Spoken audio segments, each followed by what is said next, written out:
Welcome to the Underground, the Steel City Underground, the black and gold standard for Pittsburgh Steelers coverage. Now, here's your host, Joe Kuzma and Brian E. Roach.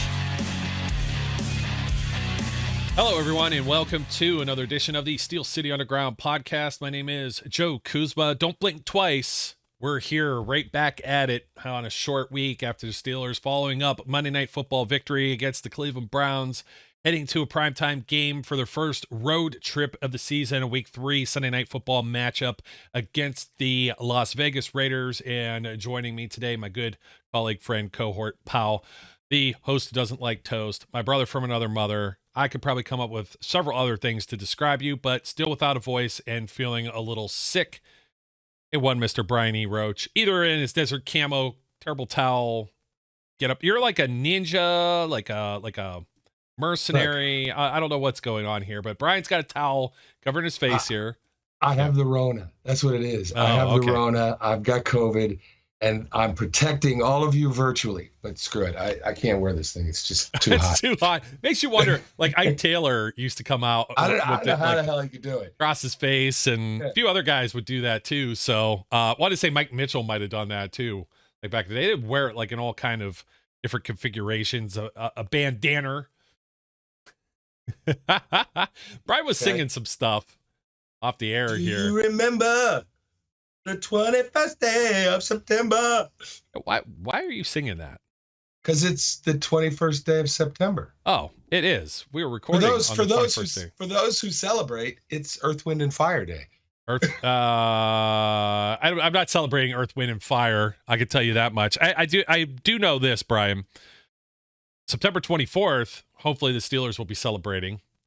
That'd be nice. Yeah. So let me go through just the real. What do you want to say? I wanted to say the pleasantries. I don't know if it will be pleasantries. This game could be the struggle bus between these two teams. I don't know. We'll see if the Steelers defense shows up like it did Monday night. Won't be a struggle. It'll be more of a struggle bus for the Raiders, but both of these offenses are not doing so hot right now.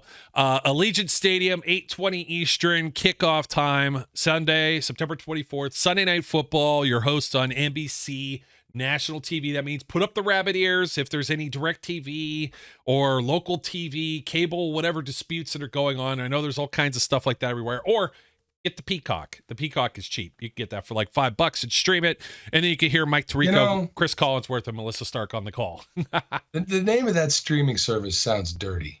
It does. It'd be more dirty if it was $6.90 to subscribe. Yes, get Peacock for $6.99. Yeah, that'd be bad. Brian, you ever notice, like, I know you travel through Ohio sometimes, as I do. I do. Come across the state. Like, the rest area signs almost always say the next one is 69 miles away. You ever notice that as, like, and it's not a coincidence that there's, like, 5 or 6 of them that are like that. Like, exactly at the 69 mile marker, that's where they put it. Some people here's why. This is why. No, it's because men built those. Men, that's men at work. Men built them, and they said, this is going to be fun. Let's build this at mile marker 69. Nice. Nice. All right, so, Mike Tirico, Chris Collinsworth, your favorite person in the entire world, and then Melissa Stark's got the sidelines. Westwood 1, Ryan Radke and Mike Golick. Equally boring crew there, at least like last week. Anybody listening on the radio got Kurt Warner on the color, who I think is actually pretty solid. I'm trying to think who did the play-by-play, but that was like the A crew. Might have been Kevin Harlan. But anyways, Trey Blake is your referee. All-time series history. One reason why we don't like this game in the West Coast trips is usually Steelers go to Oakland and lose, and usually pretty poorly. But we don't know anything about Las Vegas because this will be their first time there. But the Raiders, wherever they've been housed, lead the series 14-11. They've won 2 of the past 3. The last time these two teams faced off, of course, though, was at Acrisure Stadium instead. Christmas Eve, Franco Harris being commemorated. One of Kenny Pickett's 2 come from behind victories to close out the 2022 season. Steelers ended up eking out that victory in very, very, very, very, very, very, very, very, very cold weather. I got a Yingling and it turned to slush literally in my hand. Like it was like oozing ice frozen out the top of the beer can. That's how cold it was there. So that was the last matchup. You got a little bit. The Raiders have changed. Of course, the Steelers have had some changes too, and we're going to have to cover some of that. I was talking about this being a struggle bus between the two offenses. Head to head. This is ugly, man. Let me pull this up. Okay. The Steelers are, I mean, it's only 2 games, right? So you're averaging like half of both games. The Raiders just got blown out by the Buffalo Bills last week. So that was a 38-10 game. So the Steelers are 26th in the league, scoring 16.5 points per game. Of course, we know that most of that has been the defense scoring. It's just the points as a total. The Raiders are scoring 13.5. They are 30th in the league, so they're actually worse at the moment. Now, they did come from behind and beat, they have the same record as the Steelers, 1-1. They beat the Denver Broncos, what was it, 17-16, something like that. Come from behind. Broncos blew that game in week 1. Points allowed defensively, the Steelers have given up 26, really skewed also because they got waxed by the 49ers week 1, just like Raiders just got waxed by the Bills. So they're 23rd, giving up 26 points. The Raiders are giving up 27, so they're 25th in the league. They're right neck and neck here for mediocrity. The Raiders are -4, though, in the takeaway category. This benefits the Steelers, who are +1. Passing yards per game, the Steelers averaging 199 to the Raiders 192. And the Steelers are running for 48 yards per game, which is, there's only one team doing worse. And there's only 2 teams doing worse than the Raiders, and one of them is the Steelers. So they're running for 58 per game right now. They have no run game. The pass game is pretty mediocre. Defensively, these 2 teams, against the pass, Steelers giving up 206 yards, the Raiders giving up 216. And against the run, Steelers are giving up a league worst 193 yards right now, where the Raiders are 27th, about 5 spots from the bottom, giving up 138. So if one of these 2 offenses and or defense, like, something's got to give here. Who's going to ascend? Where's our sign? Where's our sign? The sarcasm? No, the maths with Brian. Uh-oh, wait a minute. We need maths with Brian. Maths with Brian. I'm going to pull up the maths here. Maths with Brian. Okay. So what we give up 198 yards per game. They give up 157 or whatever you said. Which category technically? Because running, Steelers are giving up like almost 55 more yards on the ground. So we're worse giving up yards on defense. All right, but they're worse actually running the ball on offense than we are. But no, are they one better than us? They are actually better at running the ball too. Okay. Yeah. So they're better at running the ball, but they're worse at passing the ball, and they actually score less than we do. Yes, it makes no sense at all. Like don't make any sense of these categories. Maths with Brian say if they score less than us, we'll win. Woohoo! Yeah, we got it. It's Brian with like no voice. Okay, folks, that'll do it for us this week on the Steel City Underground podcast. Don't forget to like, comment, and subscribe. Don't forget to tip your bartender. I've given up on saying that. Don't forget to try the veal, because there are people out there that no, not the veal. Gross. Yeah, go try the chicken parm maybe. That might work a little better. I don't know. Try the chicken parm's okay. Try the there you go. Meat. Eat yes, meat. Yes. Prime rib. The prime rib special. Veal is meat, but technically it's baby meat. That's no good. I know. You know what? I've never gravitated towards it, though. We've had this conversation before. That sounds worse than anything I've ever said.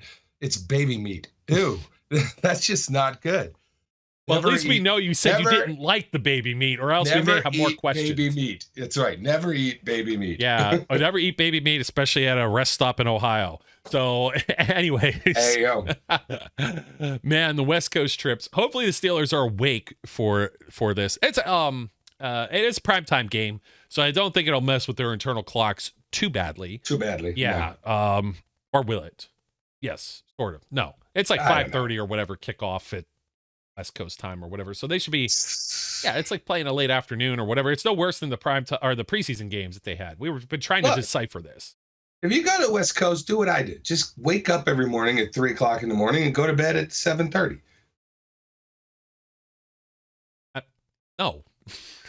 That I way, don't want to do that. you stay on the same time. It's all good. I'm not going to lie. I wanted to go to this game. Did you see the tickets for this game? Are absolutely insane. Well, it's Vegas, baby. mean, Everything in Vegas new- is insane. Brand new stadium, the Death Star Allegiant Stadium or whatever that they got there. And it holds like a bazillion people. Okay, maybe not a bazillion, but close to it. And Where's that sign again? Because a bazillion. A bazillion. That's a lot. It's quite a few. Quite a few. Like if you want the cheapest tickets, $370 if you're looking per pair right now. And if you're trying to find, of course, Ticketmaster's just like, no, we don't want to load. I was looking to see $400 for the cheapest single right now. And that's before they tack on like the, service fee, the tax, the you used Ticketmaster fee, the you're a fan of football fee, and whatever other fees. You came to Vegas and you didn't get a gamble fee. Yeah, you have to use a credit card online fee. You visited our website fee. Like they tack on like no joke though. Like I'll go through this process. This is going to be kind of funny, I think, in a way. Oh, there it is. That $400 ticket just went up to $478.95. Actually, it said $476, and then it loaded like an order processing fee, $76 for the service fee.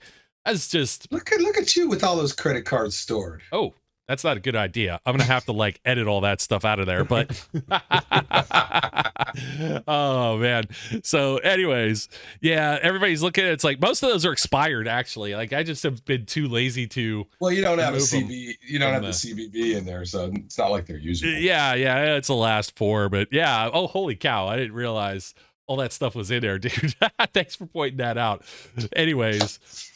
Just try to be helpful. Some light editing that will not show up on the TikToks.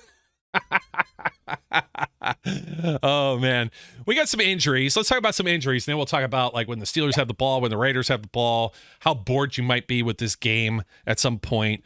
Right now, the Steelers, a lot of DNPs for Wednesday. We did not get any. I don't believe any updates just yet. I'm gonna have to look and see. What might be in the wheelhouse here for Thursday, but so far the initial injury reports for the Pittsburgh Steelers, just going off the 1 day of practice. Come on now. Trying to get this, trying to put it on screen, trying to be fancy. Get rid of my credit card numbers off here. Here we go. That's always a good thing. Yeah. Patrick Peterson, not injury related, as Isaac Sumalo, not injury related either. Demonte Casey, calf, that's not promising, especially when Mika is also still dealing with the chest injury. He's been a gladiator. He's been a warrior. He tried to play with appendicitis or whatever the year before. So we'll see with Mika. You never know. Marcus Golden shows up with a knee. Darnell Washington with the knee. Gunnar Olszewski's still confused. He's in the concussion, if you could read that, concussion protocol. Yeah. And Larry Ogunjobi back on the injury report. Just leave him on there, like perpetually with this foot. Be on there every year for the rest of his life. Yeah, he's just in a walking boot constantly, apparently. Even after Larry O retires, he'll be on the injury report. He will. Vontae Adams is in concussion protocol, full practice. I don't know what that means. I always thought when you're in concussion protocol, you were limited by default, but I don't know what it means. I mean, I guess you have to eventually get into full participation, right? And then if you don't have a headache or something. Yeah, this is the medical science with Brian. I'm not making that sign. That's just not enough. Not enough resources here. It's not in the budget. All good. Okay, Jacorian Bennett, a nickel corner limited. Hamstring Divine Diablo, linebacker ribs limited. A quad for Marcus Epps, safety, limited. Jacoby Myers, limited, but they're thinking, Coach Josh McDaniels thinking he's going to be a go for this week. Bilal Nichols, defensive tackle, a hamstring and a hand. So this guy's limited with a couple of things going on.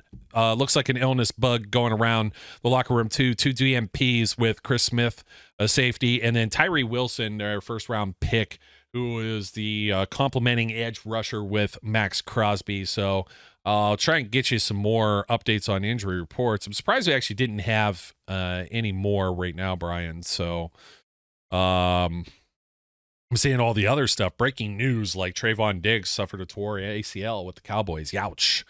But not finding any of the other stuff that I really need right now. So moving on. Okay. Bummer of news for the Cowboys, but let's talk about that. So Who cares? Screw the Cowboys. Who yeah, well, cares? screw the Cowboys, but let's talk about, I was saying, Max Crosby, Tyree Wilson.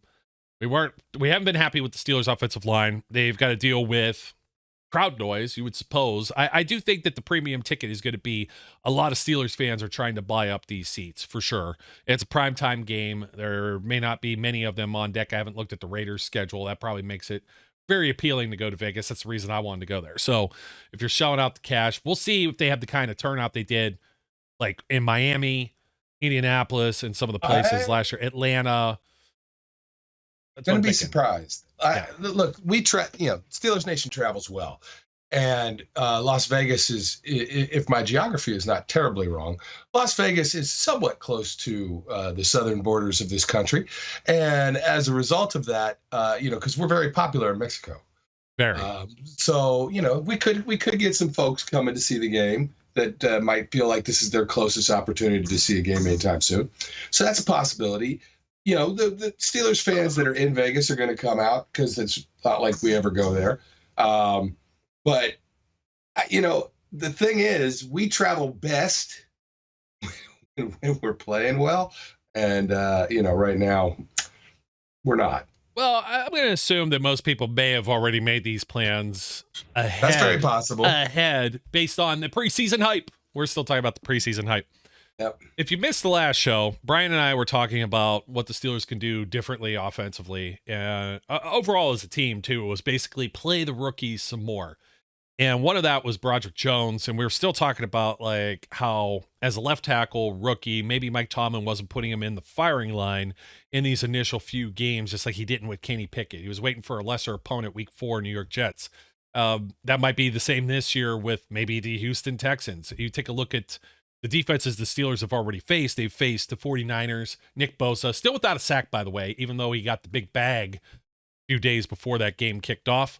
And then, of course, Myles Garrett and Za'Darius Smith, both formidable guys. I'm trying to think who the counterpart was for the Niners now, and it just escapes me. But Max Crosby, I still the Steelers aren't going to pull the trigger on this just yet. Max Crosby's a guy that comes around the league as one of, would you call him a premier pass rusher? He's probably definitely in the top 10, I would think, at least statistically. I have. Didn't last year somebody do a top 10 list that had Max Crosby above TJ Watt? Yes, the same clowns who had Myles Garrett with a better rating. That would be Pro Football Focus. Better rating than the AFC Defensive Player of the Week, Alex Highsmith, who came away with a strip sack and a pick 6. Go ahead, go and do it. We know that Sam over there is just a Steelers hater. He won't admit to it. This is just I got something for them back here, but I can't really show it on camera. I think you're telling them they're number 1 in a roundabout way. But Max Crosby, 12.5 sacks last season. And he's had 8, 7, and 10 over his career, 38.5 sacks. He has 1 so far this year. So the Raiders, they have 4 sacks as a team. And you'll recognize a few of the names that are there. Some of the linebacking core, such as Robert Spillane. I mentioned Diablo already, who's on the injury report. And they've got Luke Masterson. Now, they play a 4-3 with Robert Spillane listed as like an outside linebacker 4-3. That might actually help Robert Spillane. We talked about that in the past when he was with the Steelers last year. When you divide the field in thirds, it's a little less territory he has to cover versus half a field. He gets a third of a field. But I think there's every opportunity for Kenny Pickett. We were talking about offensive line. Offensive line's got to get together. I don't think you see Broderick Jones just yet. I don't think the offensive line has continuity. And by the time Jones is going to get put in there, they won't have it anyway. So you don't have to do with this whole gelling and everything else. But Dan Moore is going to get one more crack here. If he fails monumentally and this thing isn't working, I think they have to experiment with some changes. Maybe against the Texans, Ravens, or maybe they wait till the bye week after those 2 games. The defensive front for the Raiders, pretty formidable. You've got Chandler Jones, kind of ageless wonder type guy, with Max Crosby, with the rookie Tyree Wilson. You've got Jerry Tillery and Bilal Nichols. So everybody up front is going to give this line a challenge. You're going to have to give Kenny Pickett some time to cook. I think he has a chance to, though, based on the linebackers. If the offensive line can get their heads out of their posteriors and put together some type of cohesive game, then I think that the running game could get going. We don't want to see Kenny throwing the ball 40, 50 times as part of the blueprint here. And guys like Marcus Peters has never kind of scared me as a competitor. I feel as though he kind of just sometimes is there going through the motions. He's kind of a name brand guy now versus being a top flight player, but is capable of the splash play. So Kenny's going to have Marcus Peters will take advantage of your mistakes. Correct. That's if you make a mistake, he will take advantage of it. You need what we just said last show. What Kenny needs is to be more accurate. He hasn't been. So if we're going to look at this game and you got guys like Marcus Peters who can make a splash play and is going to do it when you're not on target, that's a concern. But hopefully we'll see some better accuracy from Kenny in this game. Totally. That's what they need to get going. And we're talking about some of it is not establishing a run game. Some of it is not having maybe the time that's needed for some of these plays to develop but even then you've got like this whole conglomerate out there, including Terry, who does the WTF show, talking about firing Matt Canada, et cetera, et cetera. And like you said before, you can't place that the ball's going sailing high behind receivers in the dirt in front of their feet on Matt Canada. You can play some of the questionable calls. Why would they run it here? Why would they do that? But aside from that, it does start with Kenny. Let me just say this. I am not a Matt Canada defender. No. You know that I'm ready to have Matt Canada sail off into the sunset without really any issues. Ready to move along. I cannot blame Matt Canada's. Like, if I look at the first two games, there's probably one hand worth of plays that I can say I don't agree with those play calls, right? There were actually some very good play calls at times. I don't think his offense is dynamic. I think it's very predictable in many ways, and I don't think that he is doing the things that he was supposedly going to do. Like, I don't think he uses motion well. I don't think that he confuses anybody with what he's doing. I don't think his sets are creative. I do think he confuses people. It's just the guys in the black and gold jerseys. That's right. He confuses us. That's what he confuses. He's confusing the wrong people. How about that? So don't get me wrong in saying that I think Matt Canada needs to go. I do think Matt Canada needs to go. I don't think that the current situation with the offense is all at Matt Canada's feet. That's all. Yeah, I'm totally with you. He would have to do a whole hell of a lot to retain his job and his position with the team now versus I'm like, okay, I'm over it. Let's go. Let's move on. I just wish that Steelers, man, it's like, Todd Haley, I know, had a pretty complicated offense, but you go back all the way to Randy Fichtner, they haven't been running the ball well for years. No, they haven't. And I don't know how you get out of this funk. Who's got to go? I mean, you've changed offensive line coaches multiple times over. You've changed running backs coaches. You've changed everybody in the position, coach position has been changed over. I just, what's it got to take? Some of it's talent, obviously. Maybe they didn't have the right guys. James Conner, for example, not healthy, not reliable. So that kind of sucks. But aside from that, like, what else do you do? I don't know. It's got to start with Kenny. If Kenny can get that accuracy down, like you said, accuracy is the way you defeat some of these pass rushes. I think that maybe he's just a little rushed on some of his throws, or on the other side of it, I also think like he was holding the ball a little bit longer than he had been. And that's what you saw differently.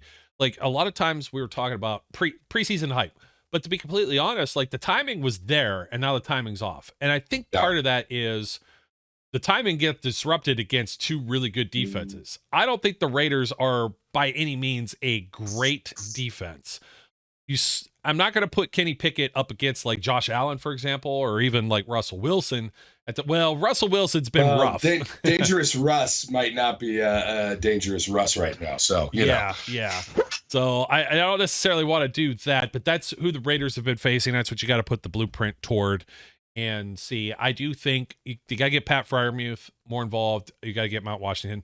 I think that you could definitely attack here with the tight ends and with the running backs. We've seen Najee and Jalen Warren squeak out and be part of this. That was something that was different when you had Todd Haley as well. They might not have had the tight end, the Heath Miller type after he retired, when Heath was still here, obviously moved the chains, etc. But Le'Veon Bell was always like kind of like your wide receiver too, and give Kenny somebody to check down to. You know, I think that's been working halfway decently. Just don't do it as a screen. The screen stuff just it's not working. I don't mind a jet sweep every now and then.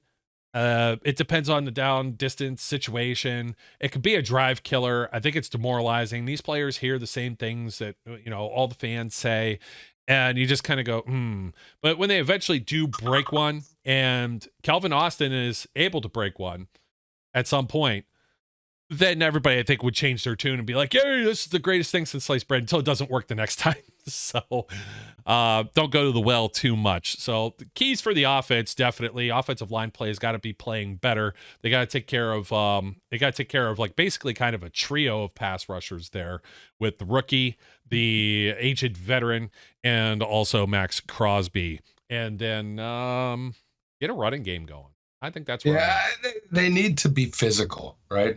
They need to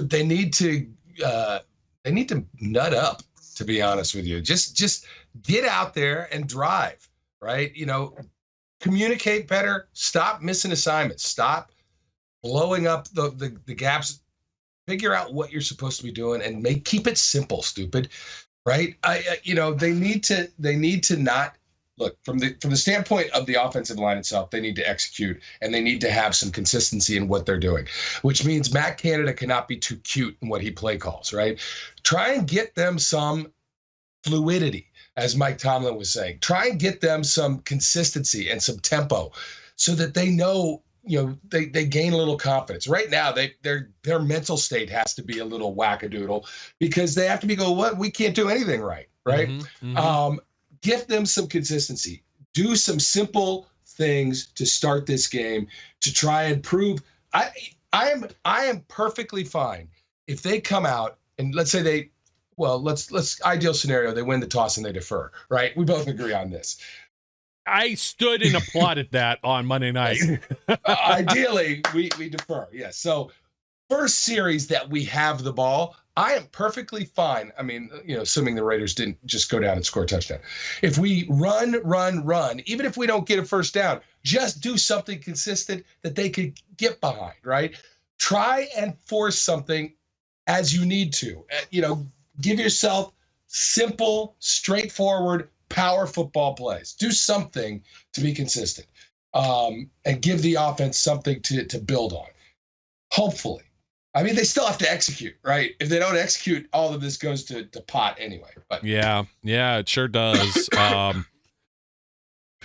Let's jump to the other side of the ball, and we'll talk about when Jimmy Garoppolo is leading the Raiders offense. No longer Derek Carr, who we all felt was a bum, but I don't have the highest of opinion of Jimmy Garoppolo. Not a lot of people do because, hey, he was Tom Brady's backup and he made a lot of money in San Francisco.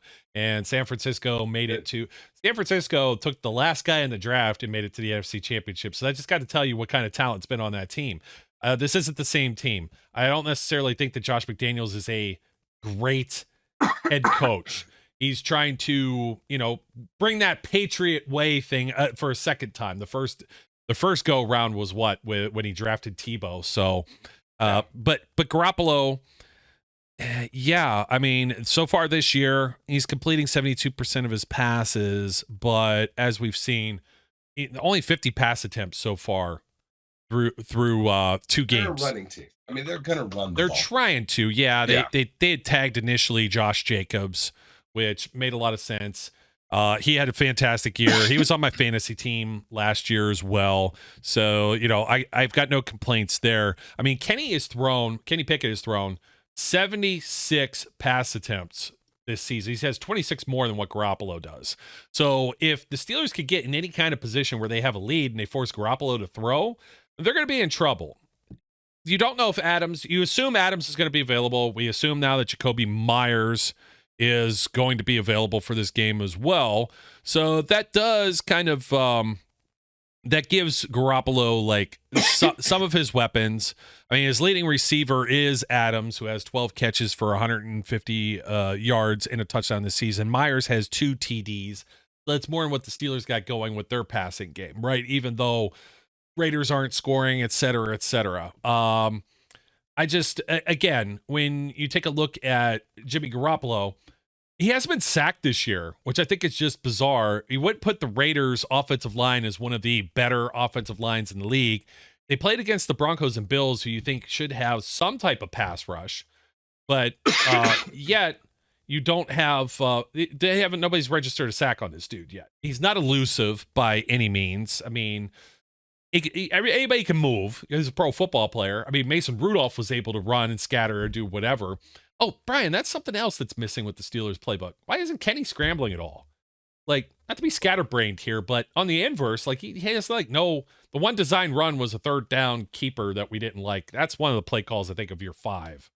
But get him. He's got to move a little. He's got to get on the move a little bit. I think maybe that's just been tough based on the defenses that they've played. But Garoppolo isn't in that same category. He's not a mobile quarterback by any means, and he's a guy that if he has to throw a lot of passes, his accuracy starts to fail, and he will turn the ball over, which I believe, if I look up the stat sheet here, I think he has 3 picks this season so far. Let's take a look. 3 touchdowns to 3 interceptions.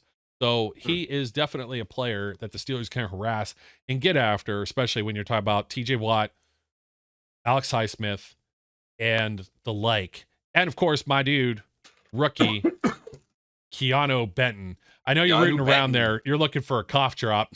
Yes, I am. Brian. I apologize, folks. It's somebody new is going to come around there and be like, man, this dude was just coughing the whole time. And it's like, Brian was gracious enough, even feeling under the weather, to grace us.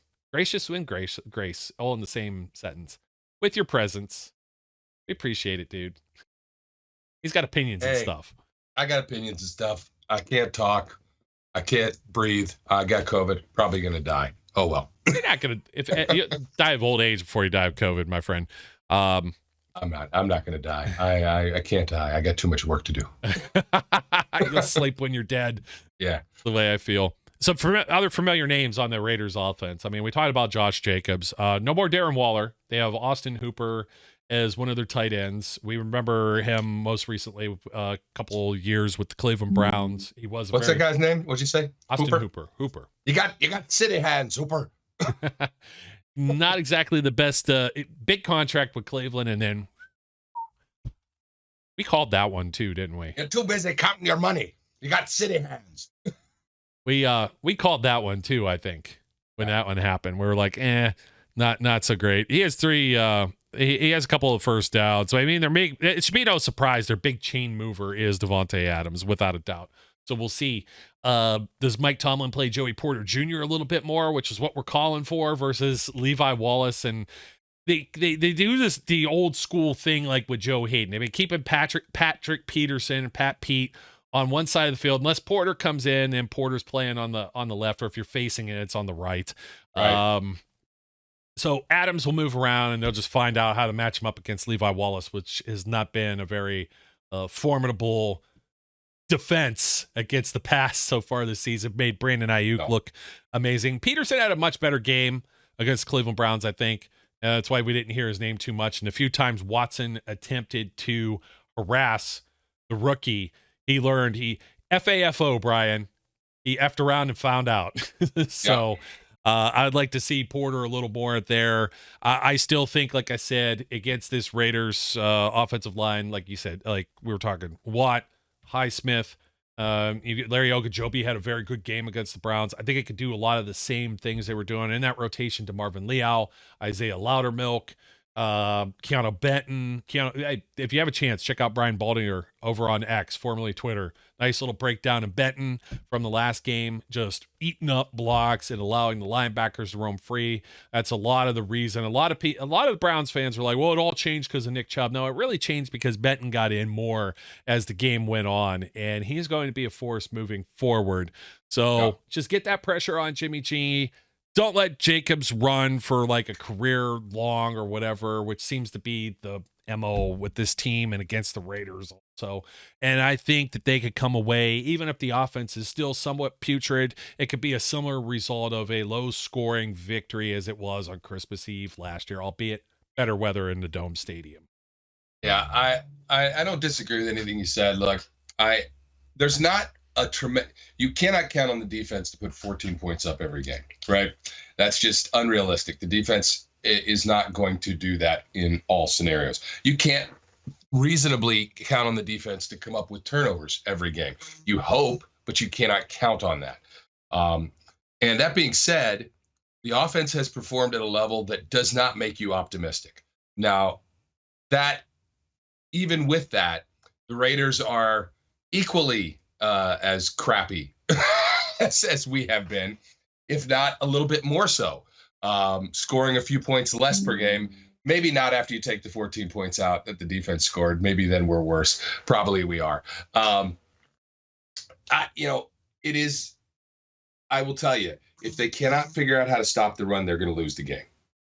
Yeah, and George Pickens, his first 100-yard receiving game of the year for the Steelers. First one since George Pickens did it back that week 4 of last season. So those two games are the only times the Steelers have had a 100-yard receiver. On the inverse of this, got to watch out for Jacobs catching the ball out of the backfield.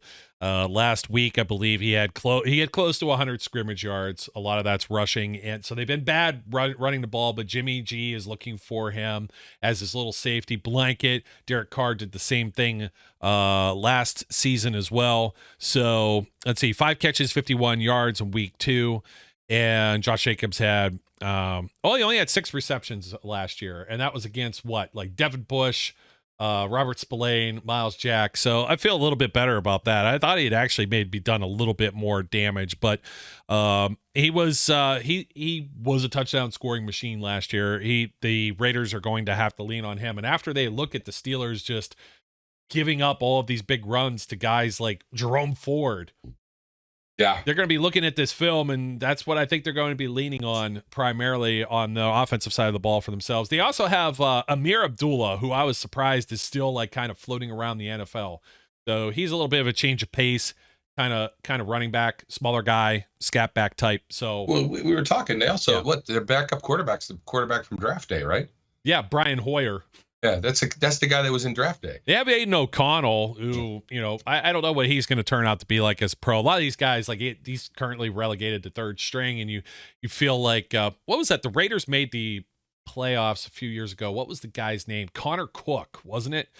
And he got to play his first start, and everybody built him up, and it was just like, it was terrible. Yes, it boom, was not good.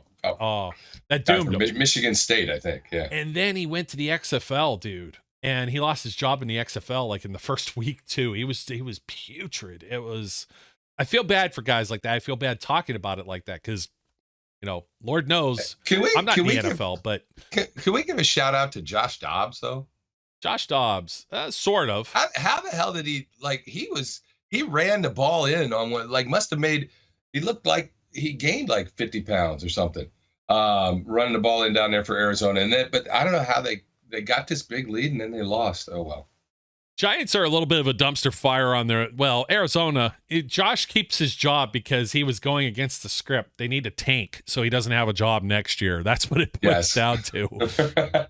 That game, 31-28, I was just crazy. Not big numbers, though. He had 21-31, 67 completed, 228 with a touchdown. He ran the one in also. I believe that was a 23-yard.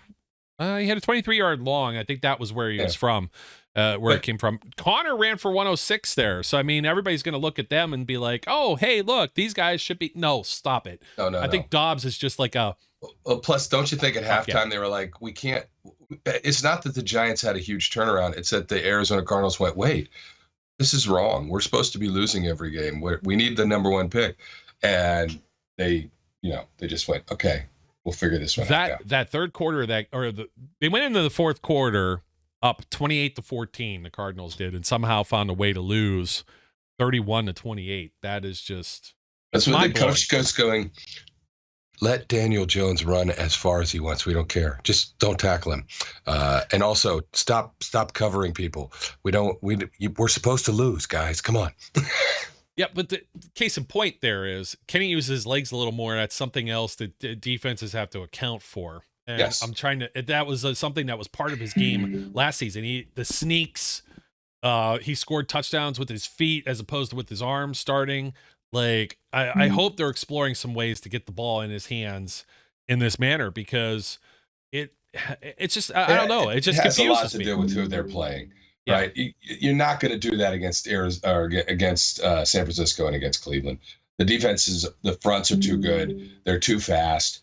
You got good support from the back end. The DBs are quick.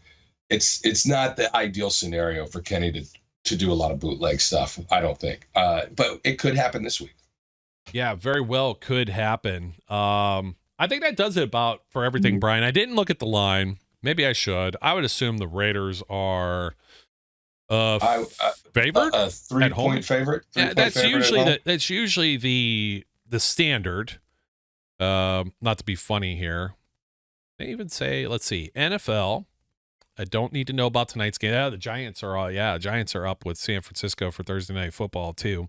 You happen to catch this. I want to know what the over-under is and just what Vegas thinks of Vegas would be. The over-under should be like, what, 11.5?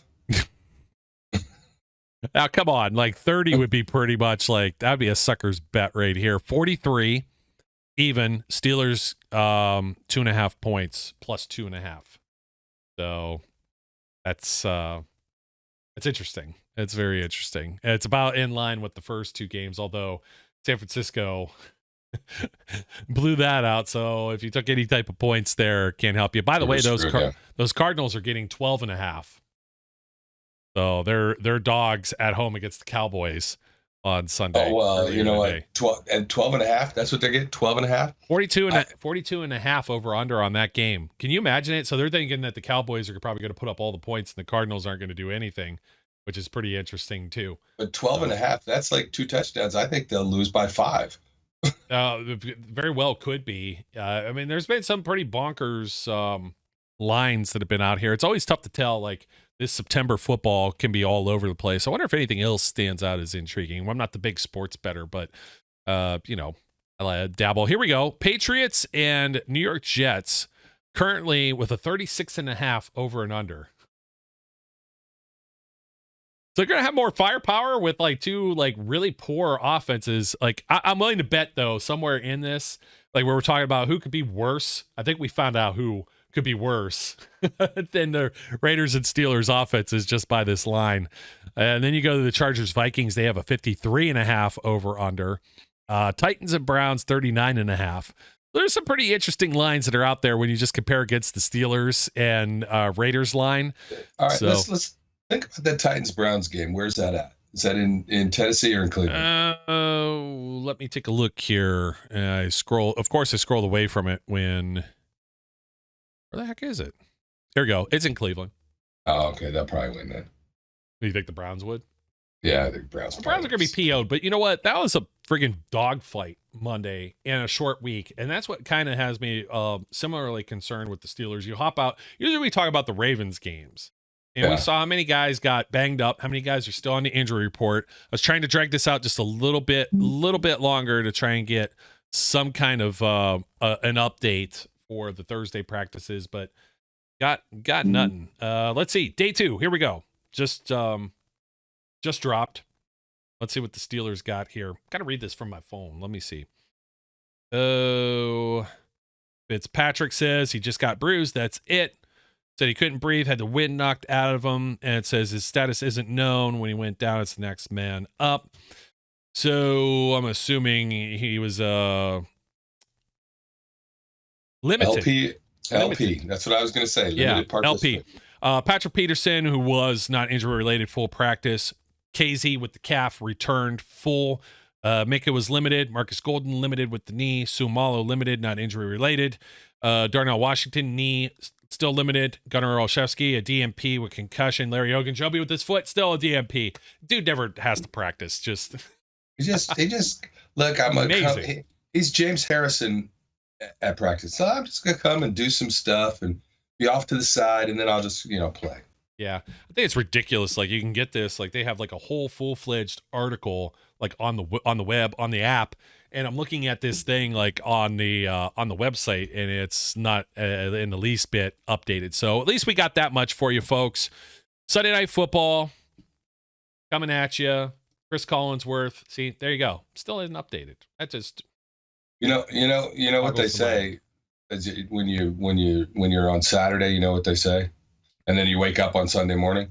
You've been waiting all day for Sunday night. Oh, geez, don't do this. The intro songs for all of these, I didn't get to see the Monday Night Football Redux or whatever that was used. I guess Snoop Dogg was part of that, and well, I didn't see it because I was on a plane. It was like a country music singer and Snoop Dogg. It was like, let's take the two most extreme like genres that are nothing alike, and let's combine it. It's worked, I guess, with Billy Ray Cyrus and Lil Nas X, but whatever. I digress. I don't know any of the people you're talking about. Yeah, I know who Snoop is. I know who Snoop is. Yeah, I don't know who's this staple guy, Staplehead. I don't know who he is.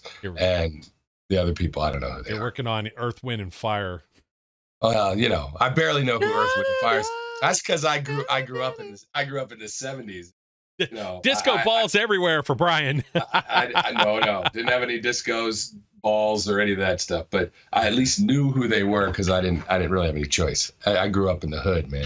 So some James Brown, Godfather. I feel good. Yeah, Godfather. Well, you're not quite the Godfather here. There's one that they didn't mention on this show. Somebody that I followed a lot, like Sirius XM NFL Radio. I guess I should, like, post memoriam. Passed away, I think, within the last month or so. Gil Brandt, formerly, I know he was an executive with the Cowboys. Like 90 years old, in that range. I mean, he was still doing radio, the late hits show that was on at night. Somebody would call in, they'd tell you where, hey, I'm from like Podunk, USA. And he's like, I went there. Do you remember a guy in like 1968 that played for, like the St. Louis Cardinals or whatever, when they were just the football team? Great stories. And, rest in peace. That guy was awesome. I would have loved to have like sat down and had like breakfast, a coffee, a beer, or whatever with him. I think there would have been a lot of great stories there, even if he might have been on that opposing side for some of those Super Bowls and whatnot, with the 70s heyday of the Steelers. So, thought I would at least mention it. And let's leave it there. Brian, thanks for joining me, my friend. I know, like, you've been under the weather, you haven't been feeling good, but good show, my dude. All considering. Yeah, it's all good. As they say, I'm not old. I've just been young for a very long time. Yeah, I've got one of those sitting here, and it says, behave or I'll send you to a meeting. There you go. All right, folks, Sunday Night Football, NBC/Peacock. Be there or be square. Till next time, don't forget to like, comment, subscribe, leave a rating or review. We love all of you out there. My name's Joe Kuzma. His name's Brian E. Roach. And until we see you with the post game, hopefully Monday morning, Flash will be back. We encourage everyone out there to be safe, be good, and we'll catch you later. We would like to thank you for listening and remind our listeners to follow us on social media and our website, www.steelcityunderground.com.